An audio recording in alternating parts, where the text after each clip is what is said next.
Good day everyone, I am Montero and I will be reporting how to present the company's financial statements. So here are my topics: positions and formats of an entity's financial statement and the statement of financial position. References that were obtained from different websites.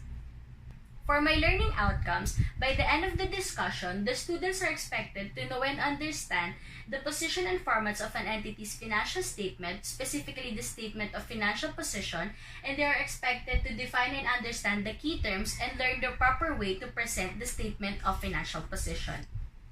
For my introduction, financial statements are written records that convey the financial activities and conditions of a business or an entity, and it consists of four major components.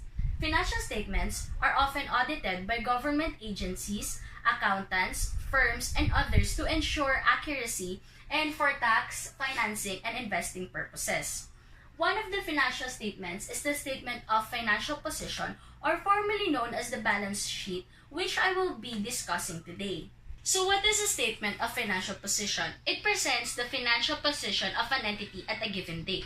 Here are some key features. It is expressed as a snapshot or point in time. For example, for the year ended December 31, 2018, and it has three sections: asset, liabilities, and shareholders' equity. The balance sheet shows us this formula: assets is equals to liabilities plus shareholders' equity. The statement of financial position tells you whether the entity can pay its bills on time, its financial flexibility to acquire capital, and its ability to distribute cash in the form of dividends. In short, it is a view of the financial position of an entity as of the date it is prepared. It also helps users to assess the financial soundness of an entity in terms of liquidity risk, business risk, credit risk, and financial risk. Here is an example of a statement of financial position. First is the title. It consists of the name of the entity, the type of financial statement, and the date. For my example, here is the Power Manufacturing and Marine Works Incorporated Statement of Financial Position for the years ended 2011 to 2015. What we must know about the Statement of Financial Position, it is divided into two sections: the assets and the liabilities and owner's equity section. For the first column, we can see here the asset that is listed from top to bottom depending on their decreasing liquidity, or in other terms, how they are easily converted into cash. So, the assets is divided into two: the current assets and the non-current assets. The current assets are cash and other assets that are expected to be used in a normal cycle of a business, usually within a year.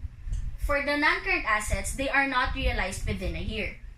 So here, the statement of financial position of PMMW, they have cash and cash equivalents for their current assets, trade and other receivables, and other current assets.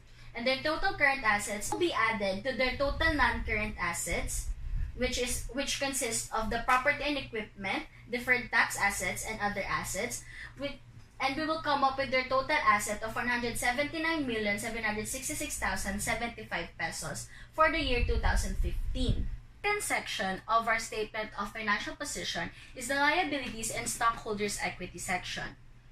The liabilities are listed in order of their expected payment.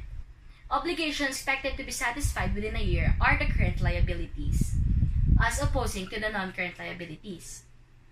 In our financial statement of financial position here, we only have current liabilities consisting of the trade and other payables, income tax payable, loans payable, and here is the total liabilities. We now move on to the stockholders' equity. It is derived by deducting the total liabilities from the total assets. It therefore represents the residual interest of the business that belongs to the owners. We have to add up the total liabilities with the total stockholders' equity, and whatever answers we come up here should be equal to the total assets of the entity.